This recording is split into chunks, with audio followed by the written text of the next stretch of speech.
today for, again, this next workshop in our Friends to Friends series. My name is Will Cote. I'm the Parks Program Director for Parks and Trails New York.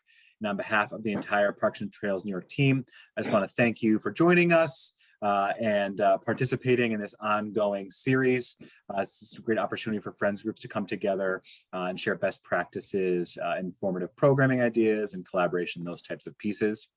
This series has been specifically designed for friends of New York State parks and historic sites, and I want to thank New York State Parks for helping us provide today's workshop. This series, as we have done and will continue to do, features experts and panelists on a variety of topics designed to increase the capacity and impact that grassroots organizations provide within the Friends Network, and then share resources and expand their impact on the public lands that they champion. So today's workshop, we're going to be diving into best practices for board development. We're going to be examining some tips for recruiting, engaging, and maintaining active board members, including trying to engage those that are maybe younger or from more diverse populations. We'll be exploring successful strategies for building an effective board and board engagement and sustainability practices. And we'll also be sharing resources that will be available to you and your friends groups as you set out to cultivate and strengthen your board. So hopefully things that are very relevant to you and certainly can always use a refresher. And really our hope today is that you'll gain some insight and inspiration from the presentation, of course, by our Q&A and from one another. So we only have an hour to dive into the topic. We realize there can be many aspects of board development that are relevant and important to your organization, and that we will not be able to touch on all of them today. So we will provide you with some take-home resources that will guide you through the ongoing process of board development. And also please note that this is a topic that we're going to be diving into more consistently for some workshops we have planned for 2022. So just a little teaser there. Looking ahead to this afternoon's agenda, so we get a sense of what to expect. We're just going to provide a brief introduction to the topic, essentially reframing what we've been hearing from friends groups. Then we are going to transition to our featured presenter, Susan Weinrich, the Senior Vice President of Organizational and Community Development with the New York State Council of Nonprofits, or NYCON, who will share a presentation with us for 25 minutes or so. Afterwards, Susan and I are going to do a bit of a curated discussion, which is pulling from questions and comments, concerns that you all had when you registered, as well as things that you share in the chat, and then do an open Q&A session as time allows. And then we'll do a brief wrap up, tell you what we're expecting and planning for our November workshop, and again, just do a recap of things we'll share with you. So with that, we'll just do a quick rundown of some housekeeping, and I'll pass it over to Shayna. Well, so I think it's safe to say that everyone's familiar with Zoom at this point, especially if you've been attending these workshops. But just in case, I just want to go over a few simple points. So we do strongly encourage you to share your questions and thoughts in the chat with us, so we can address them later in the workshop during that Q&A portion that Will was mentioning. If you don't know where the chat feature is, it's at the bottom panel of your screen, right in the center, it'll say chat. If you're experiencing any difficulties at all, please put that in the chat as well. We have staff that are monitoring and that can assist you. And perhaps most importantly, we ask that all participants remain muted to reduce background noise, and also so we can foster an enjoyable experience for everyone. So with that in mind, we welcome you to introduce yourself in the chat now. So let us know your name, group affiliation. It was great. We already heard from some people, but it'd be lovely to see your names in the chat. We also encourage you to share your favorite spot to soak in some fall foliage. We know everyone has their one place they love to go. So see if we can add those. So before we turn it over to Susan to talk about her professional insight into board development for nonprofits, I just want to take a moment and talk about why we chose this topic for our fourth workshop and what really we've been hearing from friends. So regardless of the size, composition, and vision of your organization, the health and effectiveness of your board, as you probably know, is vital to the success of your friends group. However, developing an active and effective board is more of a process than a single event. For friends, it takes time, dedication, and really sustained attention to have a productive board that's both in good communication with and works hand in hand with state park management to achieve agency priorities and also to establish common goals. So that is why there's no surprise that when we often hear that groups struggle with cultivating and sustaining an active and effective board, it's a challenge. It takes time, it takes energy. We've also heard about the impact that changing demographics have on friends groups. So many of you have confided to us that your core members are aging out of regular engagement with your work, and that it's been difficult to find successful strategies for engaging and recruiting younger, more diverse volunteers and board members. We have to be much more proactive about engaging the next generation of environmental stewards. But fortunately, there are not only many resources available to you to help guide you in board development, but also some new methods for reaching and engaging these younger populations who will be tomorrow's grassroots leaders. So we will cover a few of those strategies today and hopefully in the future on future workshops. So without further ado, I'd like to introduce our featured presenter, Susan Weinrich. Susan is a Senior Vice President of Organizational and Community Development with NYCON. She has over 25 years of experience working with nonprofits as an advisor, teacher, and consultant, and has been at NYCON since 2003. She regularly provides nonprofits with a wide range of training and technical assistance in areas such as board development, strategic planning, organizational assessment and development, performance measurement, community assessments. In fact, you may remember Susan from the 2019 statewide conference if you came, where she led a session on building a better board. Susan is very skilled at working with a diverse array of nonprofits and is mindful of how size, scope, and type of service they deliver in the community, how that impacts their organizational culture and their approach to capacity building efforts. Whether a nonprofit organization is solely run by a volunteer board of directors or has professional staff, Susan tailors her specific approaches to the unique needs of her client nonprofits. She has also served on several local and national boards and currently serves on the board of the Sanctuary for Independent Media in Troy, which shows that not only has she professional expertise on this topic, but also personal experience, living what she preaches, as they say. So Susan has a master's degree in community economic development from the Southern New Hampshire University. Susan, thank you so much for joining us today, and we're grateful to have you here. Thank you, Shana. Spotlight, yeah. Right, and I'm going to go ahead and share my screen and unshare your screen. Yes, let me stop sharing. Hi, everyone. It's good to be with you this afternoon. Let me put this on slideshow.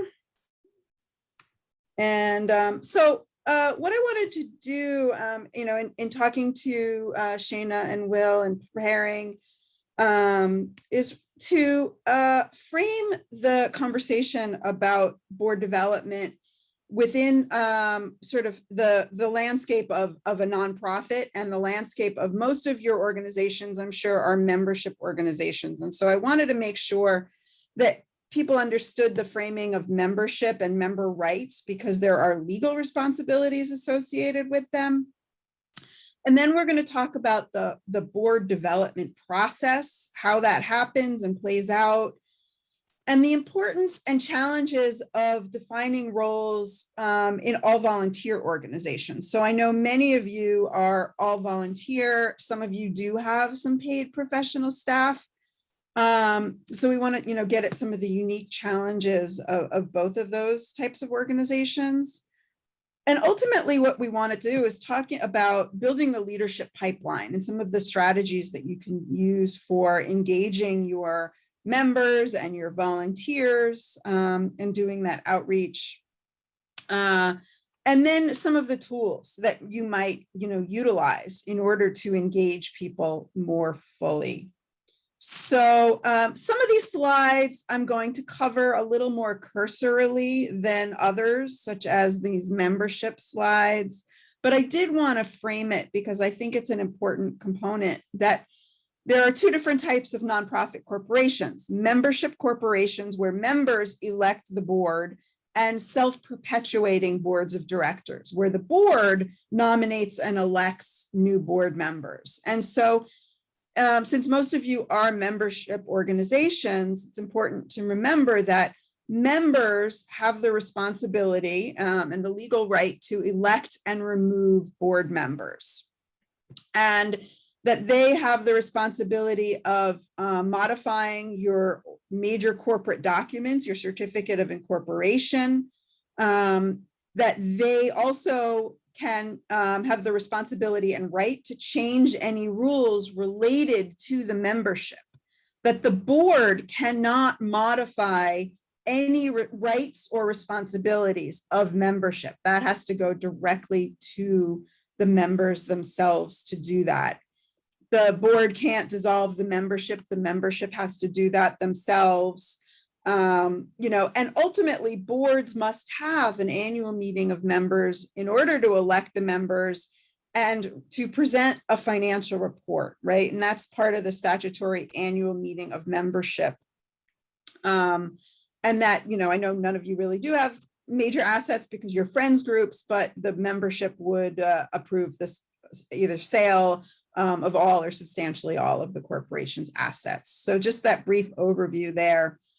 I also wanted to highlight some of the key things around membership meetings, right? So typically there are annual meetings for the election of board members and receiving the annual financial report and any other business that you want to bring to members. I think it's important to remember that there are certainly, quorum requirements as per your bylaws, that there are notice requirements for annual meetings and special meetings, and that ultimately, the notification is 10 to 50 days, right? And so that an annual meeting doesn't have to specify the purpose of the meeting, but if you have a special meeting of membership, you do. Membership voting can take place by proxy. So people don't have to show up at the annual meeting. You can send them out a notice and say, please vote on this slate of proposed directors. And they can send it back to you and submit it, and that's allowable. Board members, just a reminder, cannot take place by proxy. If you decide you don't want to have an annual meeting, whether in person or virtual, membership, like the board, can only make decisions without a meeting by unanimous written consent. So it's not really a very effective tool in the sense that you would need every single one of your members to vote and every single one of them to vote in the affirmative for a particular, whether it's your budget, for a slate of candidates, for anything that you want to bring to your membership.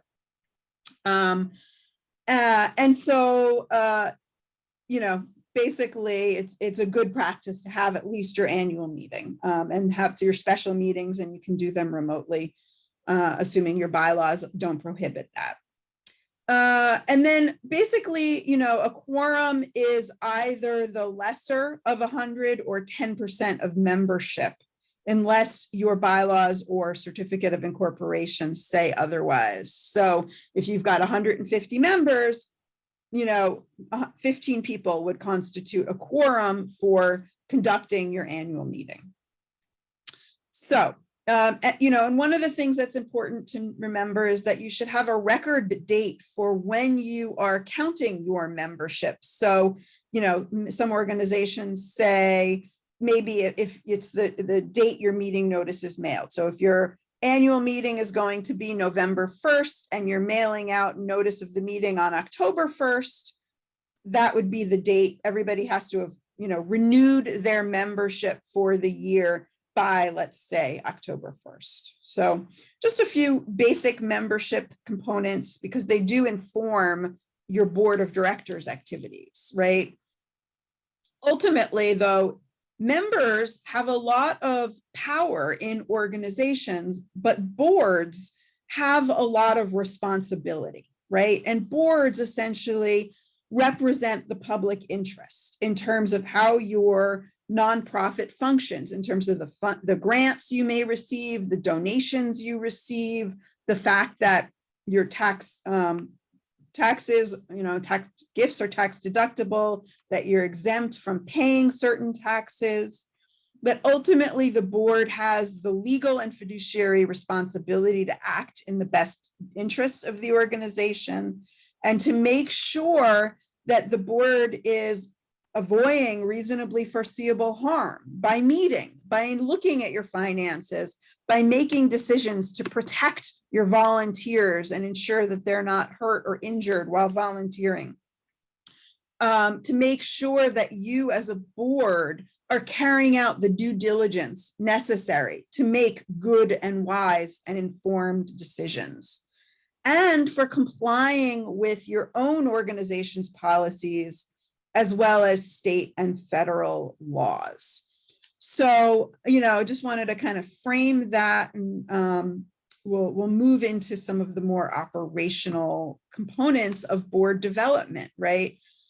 And I was trying to address some of the questions that had been submitted to, PTNY as part of this. So what I would say is that there's no one size fits all for board size.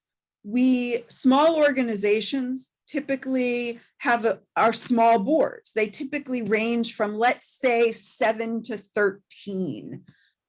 Organizations, boards that play a significantly higher fundraising role, where that's a major part of the organization's board's activities, may be larger. The minimum size is 3. That's legally allowable. We would recommend that your bylaws include a range to allow for that flow. Boards can only vote at meetings with a proper quorum, right, or by unanimous written consent, and that they can never vote by proxy. So you have to either have a meeting or make a decision by unanimous written consent. You can't say, Joe, will you submit my proxy? I want to support the budget tonight, or I want to support this decision. Minutes must legally be taken and distributed for board and executive committee meetings, but it's advisable to do that for other committees as well, even if they're informal notes or minutes, so that the board members know what's going on. This is something that I think is really important for friends groups that are all volunteer, is to distinguish in your agendas between governance and operations. Because I know none of you joined the board because you're excited about developing a policy or reviewing and evaluating the budget. But those things will tend to fall to the bottom of the pile because many of the projects that you're working on or upcoming events are pressing, and they're current and they're exciting. And so what I would say is, if you're all volunteer, make sure your agendas for board meetings distinguish between those two things, and you carry out your governance responsibilities and then carry out the operational responsibilities.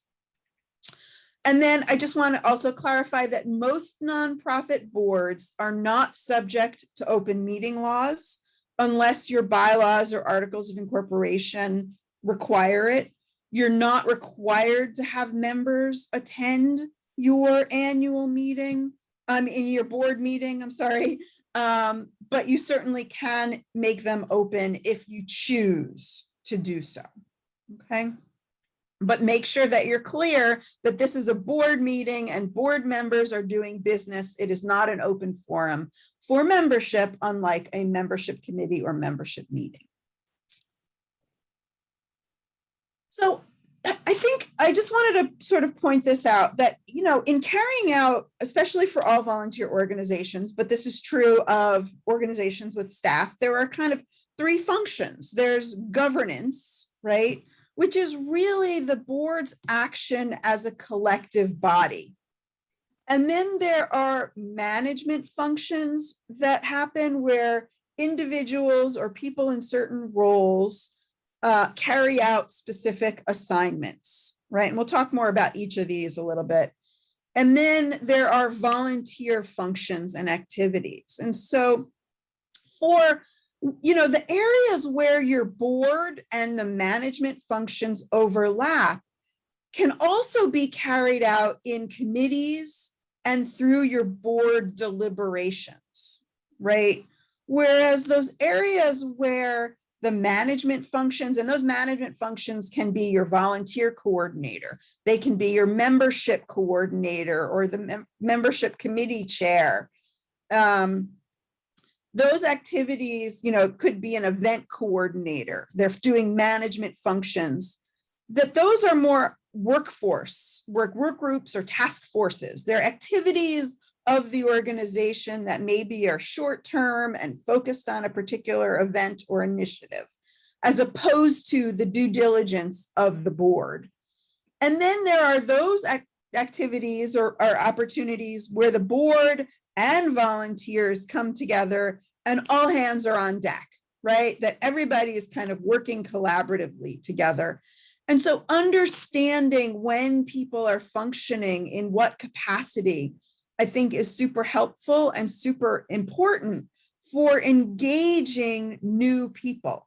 Because when you're talking about new board members, volunteer engagement, you're going to be looking for people to carry out activities in each of these areas, right? And being clear about expectations and being clear about the time commitment you're asking people for is going to be really important for each of these different activities. Also wanted to frame this, that there are activities that are associated with governance and leadership functions, and those that are management functions in terms of all volunteer boards. So, things like handling the money and filling out forms and setting policies and having internal controls and making sure you're compliant and developing a strategic plan for the organization and making sure that you're, safeguarding the organization's relationships with your members and with the park and the community at large. And succession planning for board members are all part of that governance and leadership responsibility, whereas board members, right, are also doing many of those management activities. They're getting the work done. They're running programs. They're helping out with fundraising. They are supporting other volunteers. They're being ambassadors to the community. And they are passing on that enthusiasm to new board members, to new volunteers, and to your members. So just a way of thinking about and delineating some of these activities as you're moving forward. Board development. So a lot of organizations think about bringing on new board members, and they think about the really the nominating and recruitment process, right? But I think what's important to remember is that board development is an ongoing process. And I think for many of you, what's important to think about is board development, not just within the walls of the current board members, but board development in terms of including your members and volunteers in the overall sort of volunteer work of the organization, so that you're over time sustaining board leadership and board governance and strengthening your board team. And this is always in response to the evolving organization's needs and goals, right? And so you may be growing as an organization, you may be raising more money, you may be taking on and helping out with more capital projects or doing more events or programs or trail maintenance. So you want to start by figuring out who you have on your board right now and what their skills and talents are and what sort of segments of the membership of the population they represent, right? And then identify who's missing. What are the skills we need? What are the relationships we need? What are the communities we want to build relationships with? And then you go out and recruit and nominate people specifically to meet those needs. And then when you bring them on, you orient them, right? And you include them in your board. And that means for many of you, taking a step back and going into a pause mode, because you need to prepare new board members to be effective members of your team. You need to orient them and make sure they understand the role of the board and the relationship with the park and the projects that you've got coming up and the culture of the organization and how you reach out and communicate with your membership, and what the messaging is for many things, right? And then you invite them to trainings, things like these kinds of sessions that Parks and Trails does, so that they can know what it means to be a board member. And those are particularly important for new people, right? People who have never served on boards, younger people, is that you need to be intentional and inclusive and help them by preparing them to be effective board members.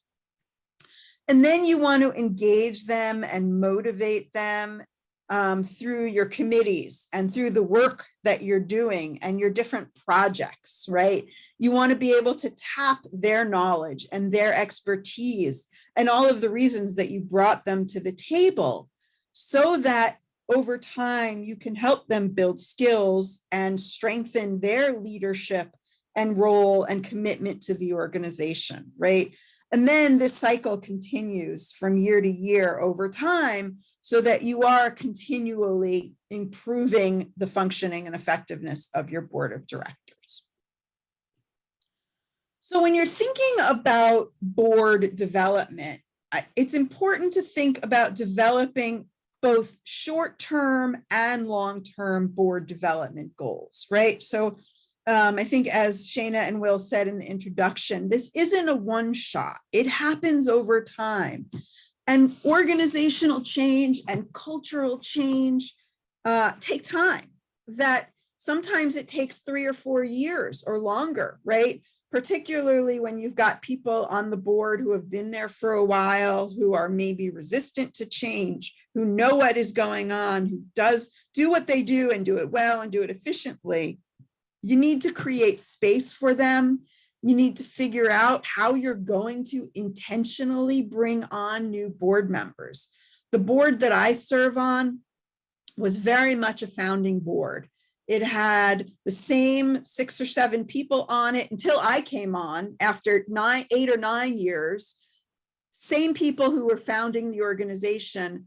I was on it for 3 or 4 years before we finally built the case for why we needed to go out and recruit new board members.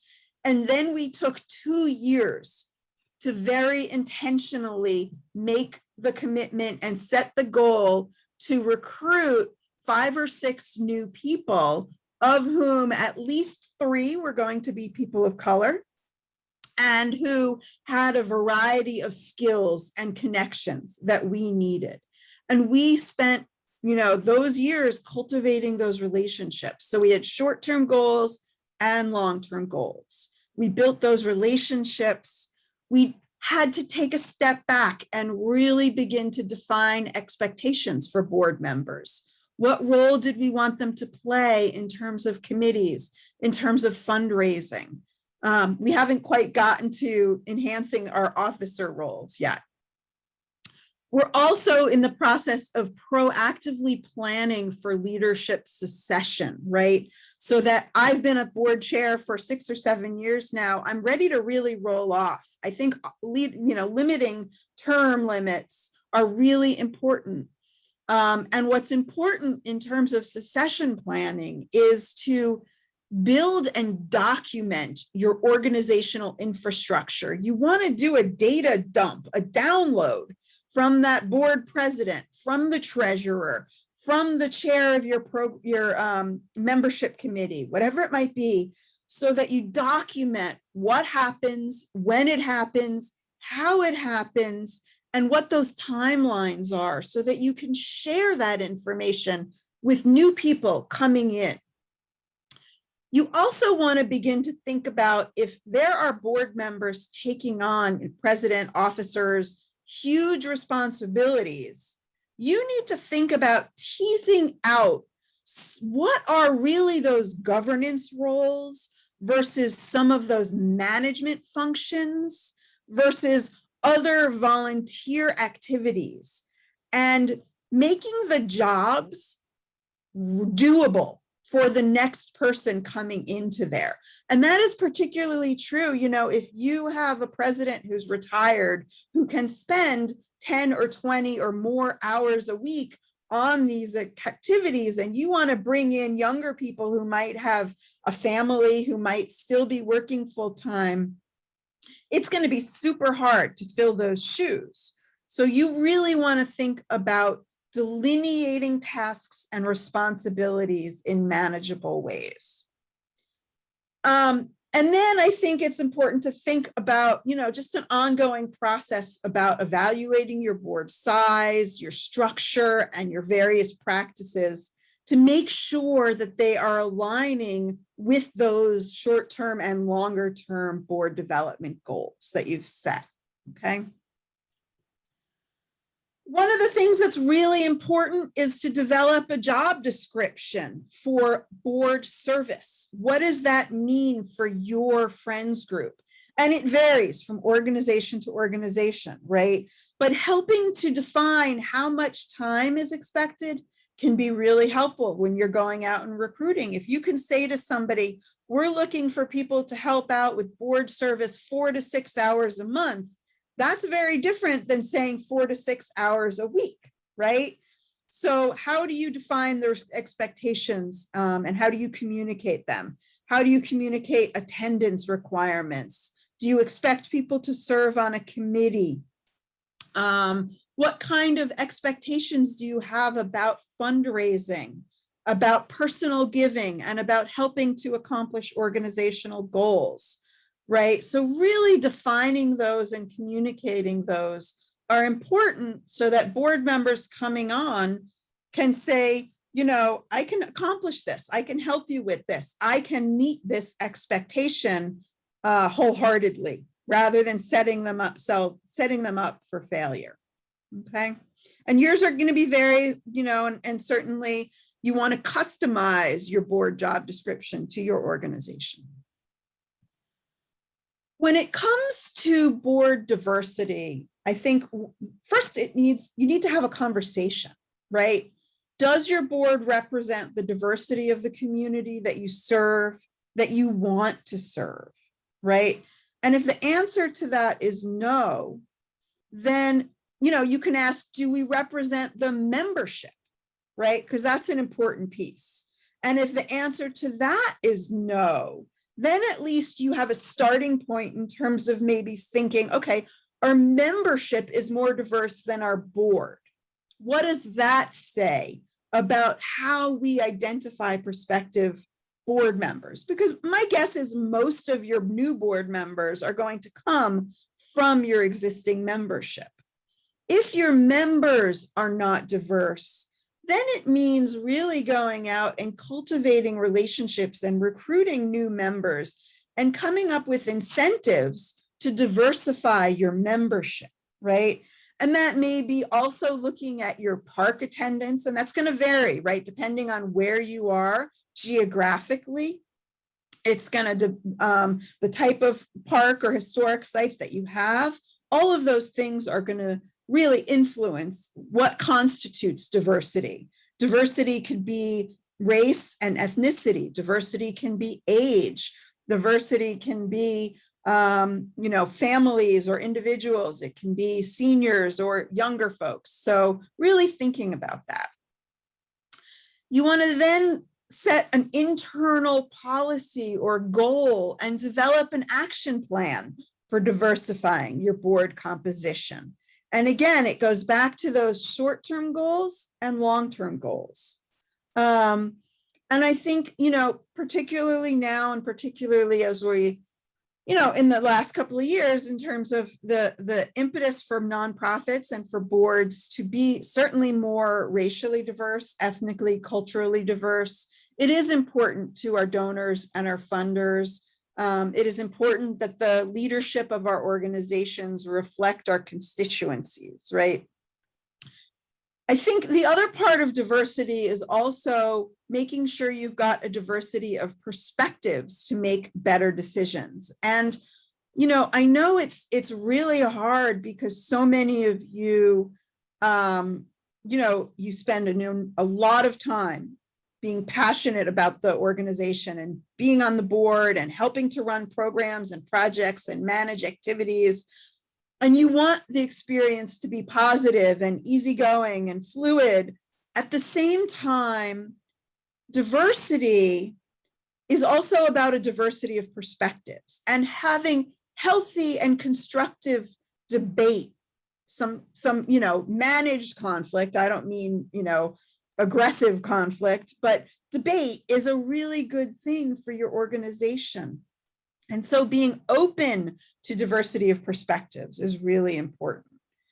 And then I think it's really about, to what extent is your board willing to adapt, to be more inclusive, to be more diverse, right? And I think a lot of that has to be about fostering relationships needed for trust and inclusion. When I was talking about the board I'm on, we intentionally said we're going to bring in 3 out of 5 new board members are going to be people of color, because we don't want token representation. We want people to come in and feel like this is their organization as well. And we want to have enough of a strong voice that we are being inclusive as well as diverse. I think thinking about when your board meets, right? Are you meeting during the day when people with families or people, younger people are working? Are you meeting, do you provide childcare for your meetings? How do you flex that? Think about those kinds of considerations. In terms of board fundraising, right? Are they inclusive? Most, I think, of your groups probably don't require a huge financial commitment, but many nonprofits, some nonprofits do, or maybe those that are larger, New York City has a very different culture around board giving than upstate does, right? And so thinking about, your financial giving expectations, and are those inclusive of people who maybe are lower income? Okay, so I think it's important to think about being very intentional about your nominating and recruitment process. And this is really important too, if that process rests not only with the board, but with your membership. If you have a nominating committee that is the membership nominating committee, it's really important for the board to communicate with that committee, with the people on that committee, about those diversifying goals, about the skills that you need, about the talents, the representation, the connections that you want to build. You also need to think proactively. You want to think about the time frame for board recruitment and when your annual meeting is, and making sure that you're not doing it last minute, right? If your annual meeting is in November, you should probably start the board recruitment process in May, right? In terms of building those relationships. You want to think about building long-term relationships and multi-year goals and strategies. Also thinking about intentionality about the application process. Are you going to have a written application? Are you going to have interviews with prospective candidates before nominating them for service? Are you nominating individuals, or are you nominating a slate of candidates who you think will best serve the needs of the organization? And then, just being clear about when you're talking to people, right? You're not going out and say, hey, will you join our board? You can say, hey, the board is in the process of recruiting. These are some of the things we're looking for. Would you be interested in having a conversation, or do you know anybody who might help us accomplish our goals? So it's a part of a bigger nominating and recruitment strategy and conversation. So I think what's important is, a lot of board members are like, oh, nobody wants to join. We can't get anybody. It's a real challenge. And I think what's important is also the messaging that you use, is that you need to make the case for board service, right? That it is a win-win, that people are being exposed to amazing opportunities to learn, to gain expertise on complex issues that really affect, the environment, our business, the economy, the nonprofit sector. They understand how you work with parks. How does the park system work? How do nonprofits get funded and regulated? Making sure that they know that board members make a big difference, that you can really help influence the experience of your park, and that really goes back to board participation, that there are job training and professional development opportunities that come with board service, that you learn how to engage in productive decision making, that you learn how to deal with conflict resolution, that you learn how to take minutes and do reporting and write grants potentially. That you can learn about financial management and community organizing and team building. That board members, really serve in a leadership capacity, right? And so for younger board members, potential board members, people just starting out in their career, serving on a board of directors is a really good professional development and sort of professional leadership opportunity for them that shouldn't be undermined and should be encouraged. So, and of course, board service can be fun, right? You're out there, you're in the park, you're doing things that you love, taking care of things that you love. And so part of it is really making the case, and it's hard when those of you who have been doing it for a while are a little burned out and tired and overwhelmed. And I think part of it is changing the narrative and being really positive and optimistic and making the case for why it's a good opportunity for people coming in to join your board of directors. Wanted to go back a little bit to those management roles that I mentioned earlier that do, I'm sure, for those, especially for those of you that are all volunteer, but also for those of you who are committee chairs or actively involved, even when you do have staff. There are many management functions that are played out often by officers or committee chairs, right? That the president sets the board agendas. The president is responsible for managing and holding people accountable. The treasurer not only provides the financial reports to the board and to membership, but in many cases serves as a bookkeeper, right? That they're doing that work as well as, the higher level governance work. That the secretary not only, communicates with the board and communicates with your members and takes the minutes and ensures, your files are kept safely according to your policies and according to laws and regulations, right?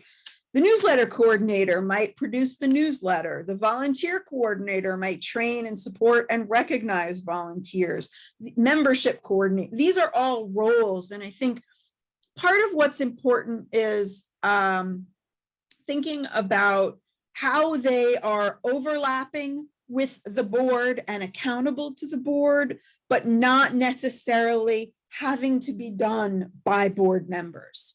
That you can have core volunteers who are not board members, who are something other than just want to show up and, hammer some things on the trail volunteers, or I just want to make some brownies volunteers.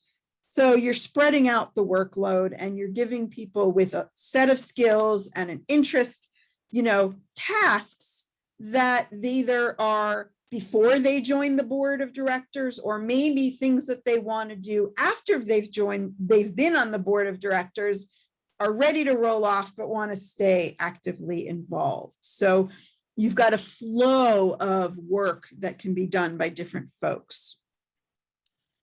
In terms of really building your volunteer base, you want to clearly articulate the volunteer opportunities that you have, make sure that their mission and values aligned, make sure that you prioritize them, that they speak to the expectations that are needed for those positions, that you can and need to promote those volunteer activities, right? That you need to communicate them. And I know most of you do it really well for events like I Love My Park Day, or maybe for your key signature events.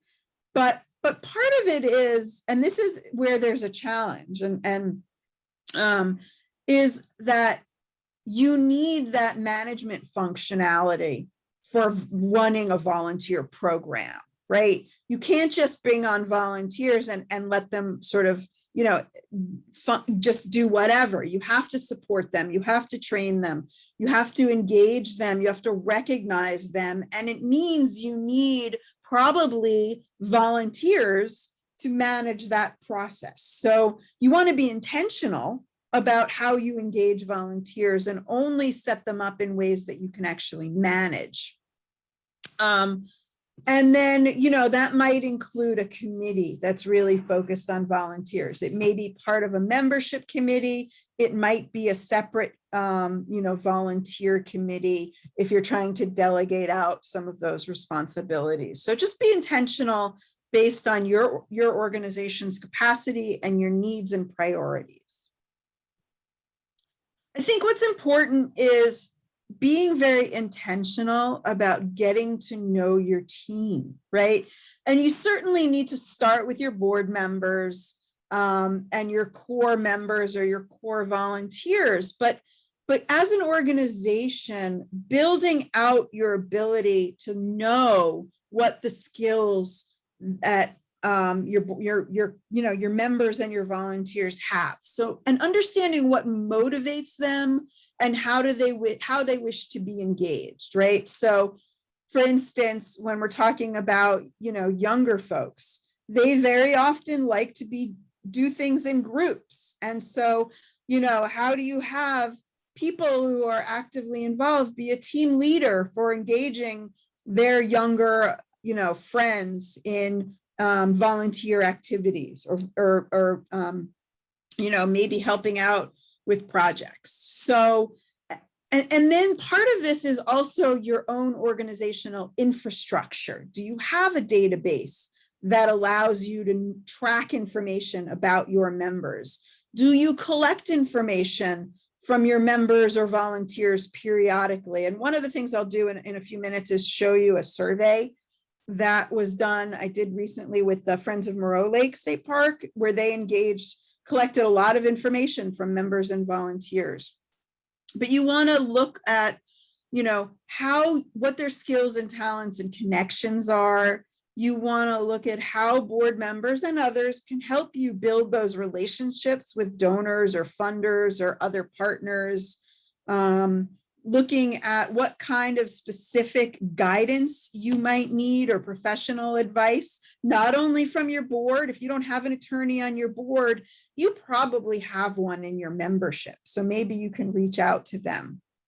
And then maybe there are people who have grant writing experience among your membership who want to volunteer, or other folks who want to get involved, through your events or through your fundraising activities or programs, and maybe they want to take on something other than what they've done in a more robust capacity, providing leadership, right? How do you build a leadership pipeline? If you see somebody working and doing really well at an event and supporting other volunteers, cultivate them, engage them, try to bring them in and say, we really value and appreciate your leadership at this event.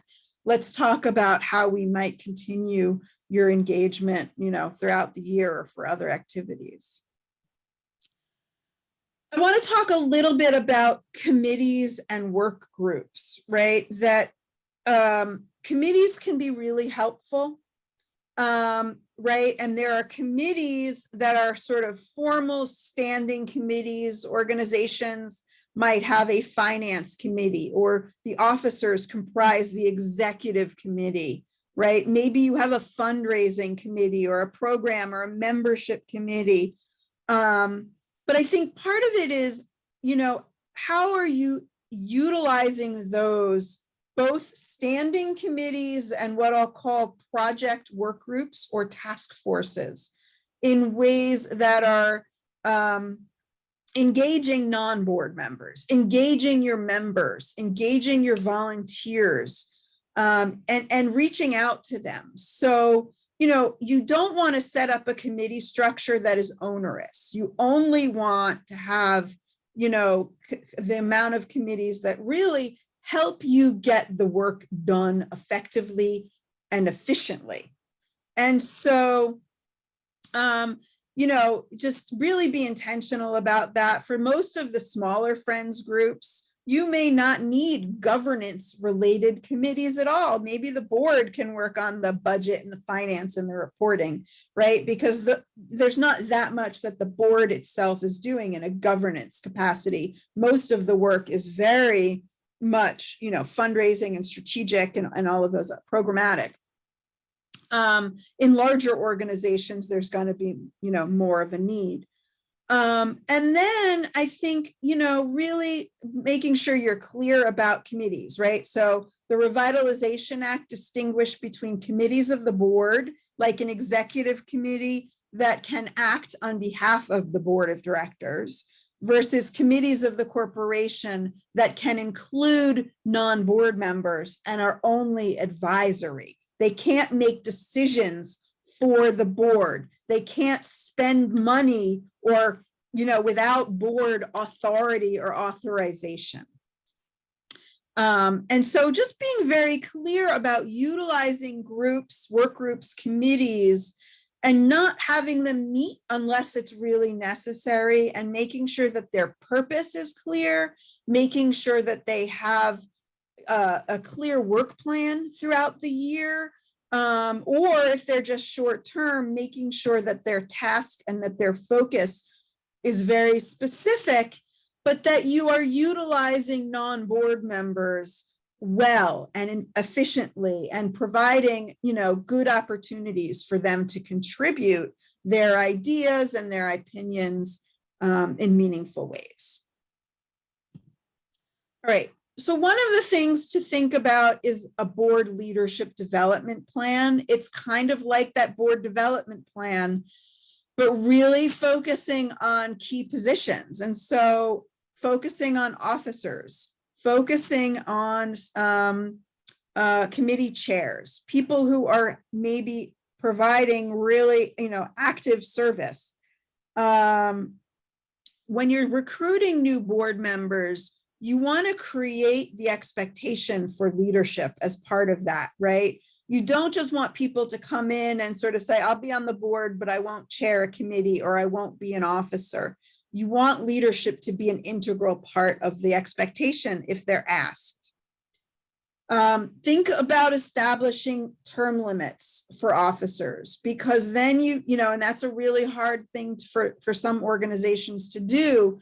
But that cycle forces you to bring in new people and to train them and to stay vibrant and robust. And those people who have been there can stay involved in many different ways, but that you don't become overly reliant on certain people so that you can never fill their shoes.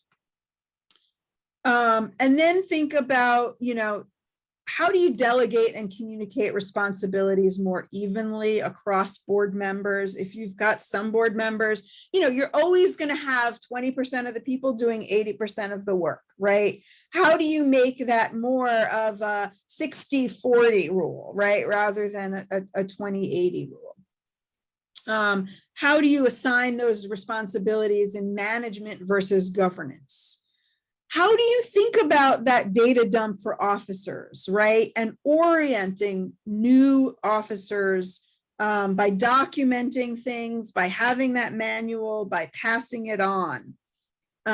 Maybe thinking about a vice squad. Some organizations that are larger tend to have, in addition to a vice chair or vice president, they might have an assistant treasurer or something like that, or a chair in training, committee chair, co-chair for a committee. Think about how you actively model and mentor leadership and provide training, and also how you honor long-term board service, which is important both for just expressing that appreciation and also helping to move people through the cycle of board leadership. So, this is kind of just a little bit of summarizing of what we've been talking about, right? I think it's important to recognize you need to get out of the way and let new people take on leadership roles. And they may not do it as well as you, and they certainly may not do it the same way as you. And you know what? They might do it much better than you. But part of it is building this pipeline. Part of this is communicating your needs, understanding your needs, reaching out to your members, talking to people, conducting an annual survey, engaging young people in groups and ways that are fun so that they become passionate and committed to the park. Develop a compelling vision of the future. Develop a strategic plan. What is your friends group doing? Where are you heading in the next 3 to 5 years? And how can people who join your team help accomplish that goal for the park and for your friends group, right? So again, going back to really thinking about making sure if you're trying to bring on new people, think about how you do business and whether that needs to change and evolve based on new people coming in, and the new relationships and new expectations that you're setting. Couple of thoughts on engagement platforms, and then I want to just sort of wrap up is, there are a lot of tools out there that you can use to communicate. And I think, on the one hand, Zoom meetings have been a real help for nonprofits in terms of bringing people together, making it more efficient, making it more productive in some ways, but we've also lost those interpersonal connections, right? But there are online platforms and resources to use that can help the engagement process between meetings. And so doing that in project management, there are online resources for boards and committees to communicate, probably more sophisticated than most of you might need. Even just a shared Google Drive where you put your documents and board members have access to them.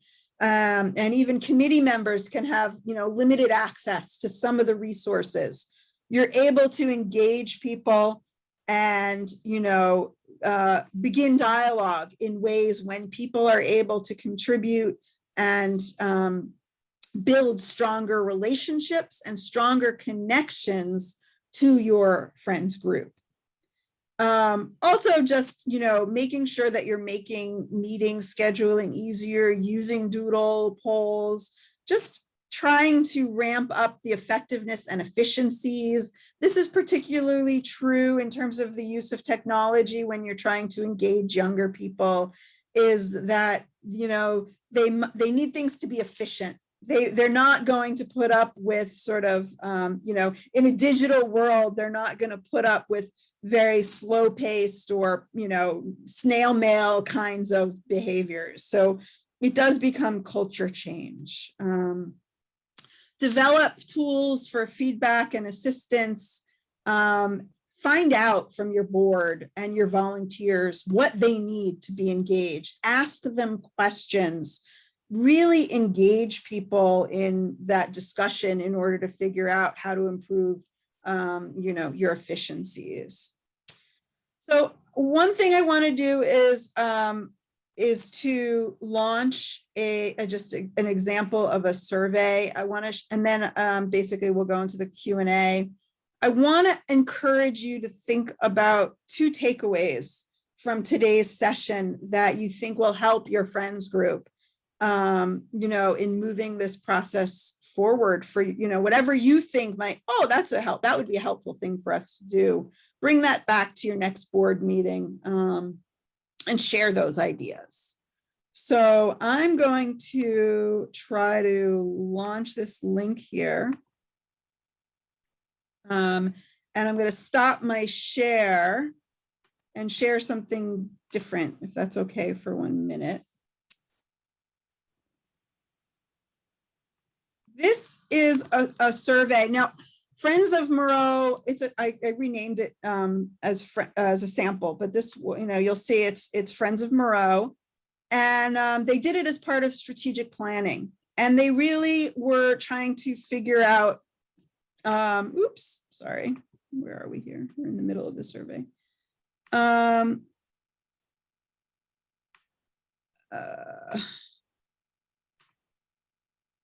They wanted to find out sort of what their members and volunteers thought about the park and the Friends group and what they could do to enhance that experience. And so they collected a lot of information. I'm just going to walk you through briefly and you can get a sense of this, right? So they asked people about, are they a current member? And so we were able to sort information based on whether people's responses about their membership. We asked what kinds of activities they participated in. We asked what kinds of activities or programs they were interested in. And we asked it for adults, for families with children, and for teenagers, right? So different stakeholder groups. We asked what they loved about Moreau Lake State Park, right? And this goes to the marketing. What 3 words describe the park? How close they lived, how often people visit the park during different seasons. We asked about their age group, how they learned about the survey. What would, their mission is to enrich the experience as a park visitor. So what would enrich that experience? Have they ever been to a Friends membership meeting? We asked about, what kind of contact they've had with social media, how they want to be contacted, what topics might be of interest for their newsletter. And then we asked about how they wanted to get involved, right? And so these were ways that people had been involved over the years, in terms of, supporting various events, helping with fundraising, trail maintenance, etc., other skills that they might have an interest in. We asked if they would like to be contacted about their volunteer interests, right? So essentially, you'll see we collected information. They also offered a gift card for current members to stewards and a free membership for non-members. And then we collected their information for those people who wanted to either be join to the mailing list or be entered into the raffle. So I think I'm going to stop my share and let you guys sort of, engage. I think it's a really helpful tool to talk to your members, right? And to, find out what they care about and how they want to help and, what's important to them. And so it can be, this was a fairly comprehensive survey. There was a lot of information, but you can also do shorter surveys periodically. And maybe you do that. And maybe you want to, talk about that in terms of, because then you can cultivate their interests and bring them into your volunteer activities and to your board service over time. So. Well, Susan, I learned a lot. I don't know if you can really see, but I have so many notes over 2 pages and they're in no order because the thoughts were just flowing together. So it was very comprehensive information. I think it's what a lot of our friends groups have communicated they've been looking for. And I really appreciate that you had some important through lines that you kept pulling on to say, this is how this tied together to these other pieces. So Shane and I know we're exchanging some messages too about how we can try to frame this up for other folks too in some very clear ways. That said, I do have some questions for you that I was hoping that I could send your way. As I do, there's 2 sort of really quick sort of specific questions that Joe and Peter asked. So Joe had said, is Zoom recognized as a valid meeting forum, I assume, to meet quorum requirements? It is. As long, so, ideally there should be a clause in your bylaws that says board meetings and member meetings can be held by telecommunications, providing that everyone can see each other and hear each other at the same time. As long as your bylaws or articles of incorporation don't prohibit it, you can do it, but a better practice would be to include it in your bylaws. Yeah, I know it's something that some friends groups we've heard either tangentially or directly was an issue for them over the course of the pandemic, which obviously is still ongoing, but meetings just didn't happen, and then things fizzle out and they don't know where to pick up. So Zoom would, or maybe Google Meet or something like that would be an easy way to set that up. So just wanted to make sure that was clarified. So Joe, that was for you. And then Peter also asked, is tax form 990 required to be filed every year? Yes. So for if you're super small, you would just do the postcard if your budget is under, $50,000. If you don't file it for 3 years in a row, the IRS will revoke your tax exemption. I just got a call from a group yesterday that they had that done. And then there's a 15-month window, which then you can have a retroactive reinstatement. But it's better not to do that. You also need to file your Char 500 at the state level as well. So if you haven't done that, you could have some problems with the state. And that sort of ties back to the first workshop we did in the series, which is about the MOA renewal process friends groups have with state parks. And it's part of this broader suite, as you've mentioned, whether it's the 990 or the Char 500, that had to be done periodically. So I think it's just one thing that we've learned at PTNY, and some other groups have shared as well, is it's a great way to not have one person hold all of that information.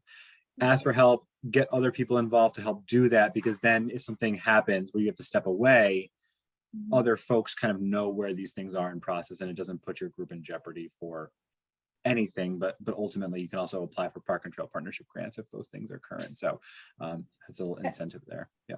And one thing I think that's really helpful is, when I was talking about building your organizational infrastructure, is a calendar, like a one-page calendar that identifies the key organizational things that need to be done throughout the year in each month. And so if you're a fiscal calendar year, that by May 15th, your 990 needs to be filed, right? And so you shouldn't either do it or engage your audit accountant or whatever it is. So if you have that, and that's part of that, transfer of information from one treasurer to the next treasurer, or from the board, every board member should have it, but it's documented, it's there. There's an organizational infrastructure.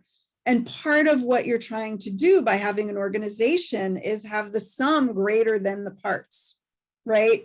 Otherwise, you could just be a group of individuals doing it, but you need to build some level of infrastructure to sustain the workings of your nonprofit. So that actually gets us into a handful of questions here that folks either sent directly to Shana or I offline of the broader chat, or that folks submitted before the workshop specifically. But one theme here, and something I think you mentioned quite specifically, was to avoid an over-reliance on a specific person or a couple of people.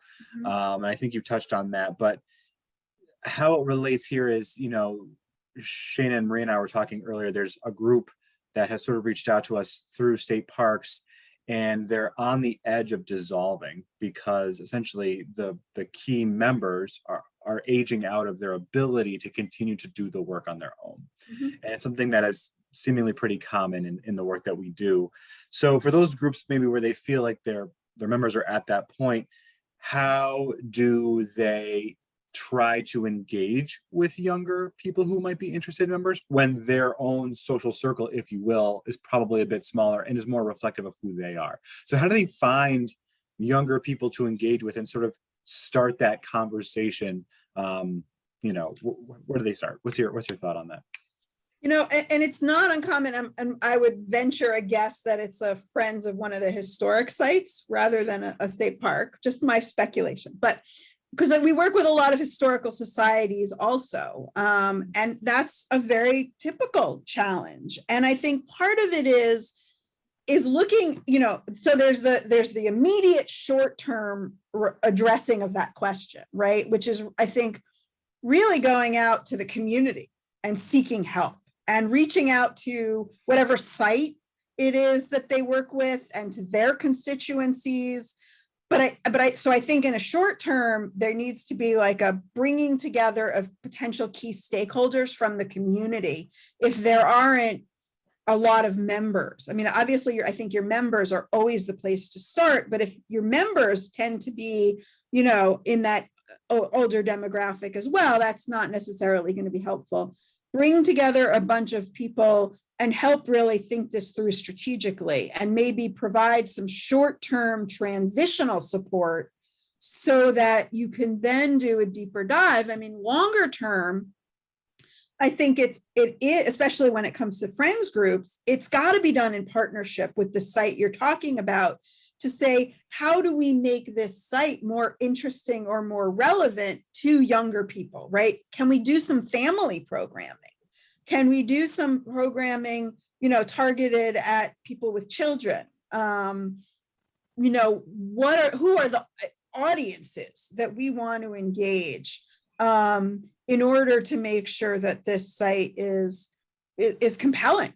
And so I think that there's the immediate sort of bringing together, some good power heads, but then long term, really thinking strategically about audience development and audience diversification.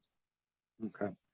And that's another question too, sort of leads to something else you talked about, which is just essentially board development, but, finding, I guess someone phrased it sort of as good board members. I guess that determined the good is the key word there.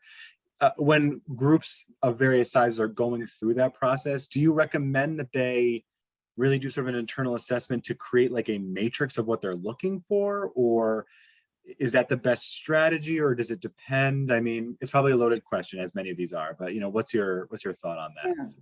I mean, I think the bottom line, right? So you need a board with the skills and the willingness to work and get things done that you as a board and an organization need to get done.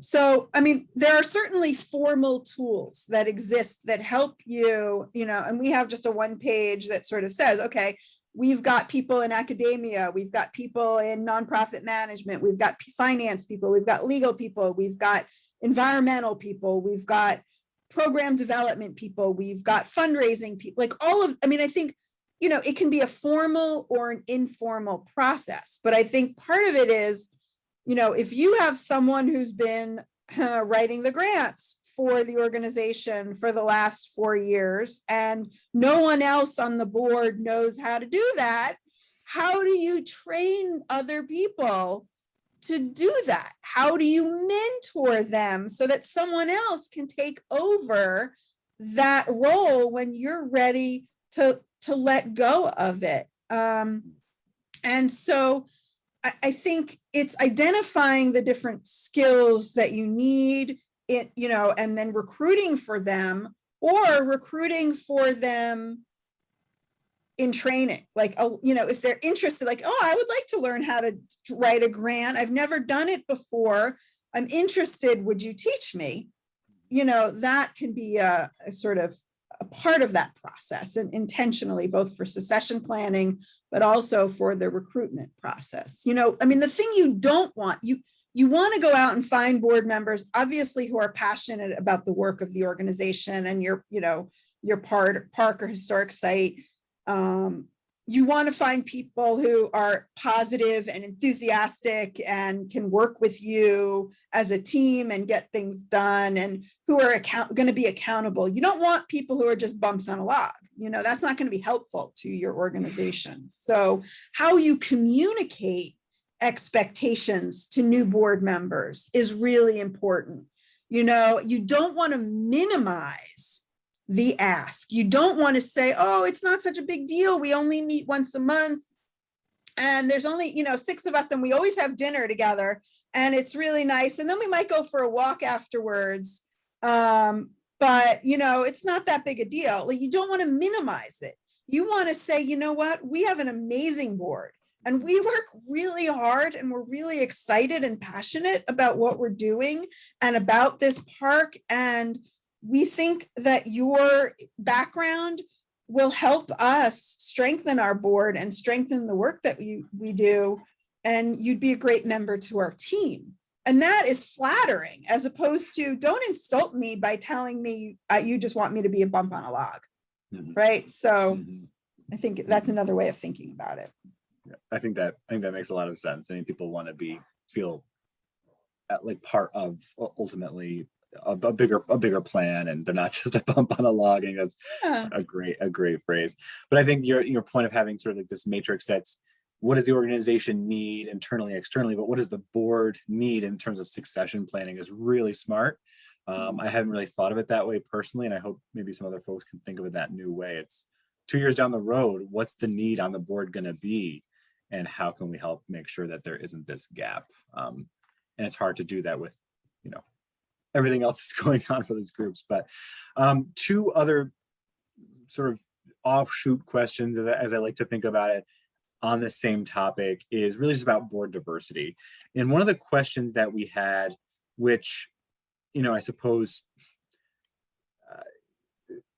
could be sort of analyzed in a number of different ways, but we'll sort of leave it at that. But, how do you balance the need for board diversity versus the need for all board members to contribute and have a passion for it? So candidly, I think what they're saying is that there's an expectation that board members will bring financial contributions or leverage their professional relationships to better the board. And I think there's this misconception, or a conception in general, that by bringing on more people of color, for example, they won't be bringing those things. So, we could weigh in on that, but, what is your thoughts on that as a concept, Susan? Well, I think that the second part of the statement is the premise, right? You need people who are passionate. And whether you're talking about people of lower income or people of color or people who are not in your in-group, they're going to bring, in other audiences. They're going to bring in other communities. They're going to bring in other stakeholders. If your board is predominantly a fundraising board, you're not going to bring on low-income people, right? Because that's not what your job, that's not what that board's role is. Now, there are fundamental issues around equity, right? But MoMA doesn't really want a low income board member, because board members are on MoMA's board because they're big money and they have access to big money. If your friends, and I think part of it goes back to your friends groups' purposes and strategies. If your friends group largely exists to raise money, I think, okay, maybe the case can be made. I would say that for most organizations, a good benchmark is a gift of personal significance and a willingness to support fundraising initiatives, however they may be. Now, that person may not be able to attend a gala that's a $300 gala and may not have friends who would attend a $300 seat gala, right? So I think part of that is really your own, that's a big picture of diversity and equity that you need to do as an organization. Mm-hmm. In terms of the rest of us, I would say that finding people with a passion who can open the door to communities and populations and stakeholder groups that your current board can't, and that you as an organization strategically want to develop, may be your, maybe a bigger purpose in terms of your diversity, right? If you want more people to come to your site or your park, that's, I think, where to start. Okay, that makes sense. And you talked about a couple times engaging younger folks. Again, sort of this thing I'm touching on again here. But one thing you mentioned actually was just about being able to provide sort of a digital platform where, because younger folks are sort of trained to just have this digital experience at all times, so they can access and engage and have resources. Any other tidbits of wisdom you have, sort of along those lines about how to pull young folks in, or that maybe groups now should be doing to change their own methodology to then help facilitate that? Well, I think one thing I remember hearing, around some conversation when I was working with Friends of Moreau, and maybe Nancy can provide some insight, is, there was one volunteer who was like a young person, super excited, enthusiastic, and was like, yeah, I'll go get, 5 or 10 of my friends and we'll come and do a cleanup day, or we'll come and do some trail maintenance, or we'll come and do this project. And I think those finding those 1 or 2 people who can engage their friends and do a fun thing and support that, it can be really helpful. So I don't know, Nancy, if you want to add in more specificity, but I think that probably plays out in a lot of different arenas, that the rainmakers of the world, they're the leaders of their groups. If you're fortunate enough to engage them, or even be really specific in seeking out those individuals. We're all pretty relatively close to high schools. Many of us have colleges nearby, Boy Scout troops or scouting troops now. If your park or your historic site partners with these troops that have members that are going for Life or Eagle Scouts. I know Moreau has had a lot of project partnerships with the Boy Scouts and scouting troops nearby. And if you have a really active, engaged troop, partnering with them can be key. And then you start to make those relationships with those kids in those groups. They have a connection now, a buy-in to your park or your historic site, because they've done a project there.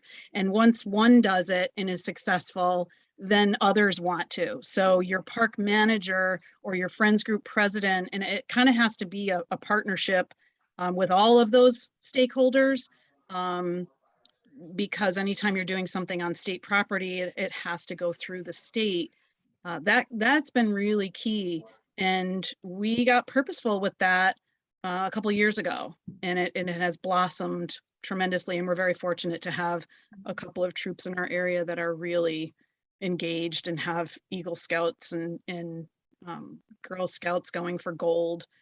So that, and then even within that, when you're doing an event, like you said, Susan, that engages, like our Halloween event, a couple of our members reached out to the local high schools or friends' kids, and they came and did a site and had so much fun doing it, that now their little group of friends wants to do it again. And once they start connecting, now you can start engaging them in other ways, because they had fun doing it and now they want to be part of it. So I don't know if that specifically addressed what the question was or not, but that's what some of the stuff we've seen over the last couple of years. Yeah. I was going to say, some organizations also have things like junior boards, or they involve like younger people in a fundraising committee specifically. I think those kinds of activities can be really conducive to, getting people involved in more in a board governance kind of volunteer capacity. SPAC has that. Saratoga Performing Arts Center has that, and they're very successful with it. So anybody that wants to connect with them to find out more about how they did it, who started it, where they found people for it, I encourage people to reach out to other entities outside state parks and historic sites to see how they've done it and why they did it, why do they think it's been successful, and or reaching out to those subcommittees to find out how they're doing and what challenges they had, and again, always throughout all of my businesses is, do you know anybody, right? You may not be able to do it, but do you know somebody else who might be interested in this, or who I should be talking to? What questions should I be asking? What things should I be watching out for? So tapping into them, not just as an end resource, but as kind of the beginning of a larger resource. So if someone can't help you individually, who do they know? And sometimes we have to spark their thought process to think in that way, because not everybody thinks of themselves as a connector, or as a center of influence in their group. So sometimes we have to tweak their thought process and plant that seed to really open up a door to a lot more resources than an individual thinks that they have. I think that's something that, Nancy, we've talked about before, but that, Susan, you've also touched upon it in your presentation, and something that our executive director, Robin, says all the time: you just need one spark plug. I don't know if that's really the right term technically, in the whole like mechanics sphere, but that one person has this multiplier effect eventually. So I think maybe the takeaway then is in a broad brush stroke would be, is not essentially one giant move that you're going to make to accomplish that. You think more, it's not a silver bullet, it's more of these small granular changes that sort of network themselves out, if that makes any sense. So okay. I'm clearly reframing that for myself to have a takeaway. So thanks for bearing with me with that. Okay, and then just one other question before we wrap up here. Is really just about like board members, the number, and some committees. So you said 17 to 13 board members is sort of an average. I mean, it standard. ranges 7 to 13, I would say is pretty typical these days. Okay. So in terms of like a board member or a committee, is there any credence to like less is more? One of the things that sometimes I say is you get too many hands in the cookie jar and all you're left with is crumbs. Is there a number like that you feel like 5 to 7 is really the core of it? Or I guess it depends, but I'll let you. I think so my experience, for instance, with museums is that they have sometimes 9 board members, and this is actually literally what they had 9 board members and 13 committees. It's not feasibly possible, right? And so I think part of it is also, and it goes back to that, the structure and function, and are they governance and board committees run by the board, right? Or are they those management functionalities? So for instance, like from a board perspective, right? The board doesn't do quote unquote operations, except that you don't have, some of you have staff who essentially can do operations, some of you don't. So, from a board perspective, what are the committees, right? You depend, again, it totally depends on your size. If you've got 5 board members, there's no point in having an executive committee, right? Because if you've got 15 board members, then having a 4 or 5 person executive committee can be helpful. But having executive committee, maybe a finance committee, or maybe your executive committee is your finance committee because it's your officers. And if your budget is, $60,000 a year, it's not that complicated. If your budget is $600,000 a year, that's another story. So you could have an executive and a finance. How is board development done, right? How is it done proactively? Is it a committee, a board development or governance committee, or a nominating committee? Call it what you like, but it should do that whole spectrum of board development stuff, right? I think, member engagement, right? And then you're talking about sort of, you're starting to cross, fundraising, let me say that, right? It's probably a big piece of what a lot of people do, but then you're talking about, membership, fundraising, and volunteerism, right? And then you probably have certain, depending on your program or event, committees, and that's kind of work groups, right? Like those are sort of short-term or ad hoc. So I think, the management functions, and rather than relying on the fundraising, volunteerism, and membership to be at the board level, maybe there's a board representative and a membership representative co-chairing each of those, work groups or committees, so that you're building leadership and engagement, and that it's not just at the board level, it's also at the membership level. So I would say, don't build infrastructure in terms of standing committees for ad hoc things, do them as ad hoc projects, but don't build so many committees that you can't sustain. And also think about how to utilize them for intentionally engaging, non-board members. Makes sense. And for making sure there's regular communication and information sharing, because it seems like that happens sometimes. You get so many committees and they're all insular, and then no one's really sharing back and forth what ultimately does or doesn't happen out of them. Yeah. I think one thing that's really important, though, is that if you want to have a board member liaison on all of your committees, because otherwise you don't want those groups running away, right? They need to make sure that they know what your organization's policies are and what the limitations on that committee's authority is. So those are important. Don't go rogue. Yeah. Don't go rogue. Don't go rogue.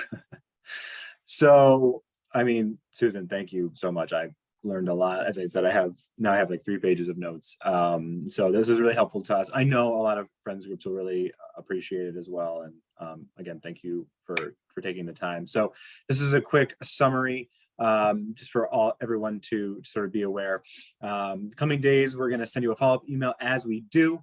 And then we'll contain a recording of today's workshops, a handful of resources too, including the board development resource guide from NYCON, a sample board member job description, some more best practice resources and guides, and some links to some additional resources as well. So keep an eye out for that.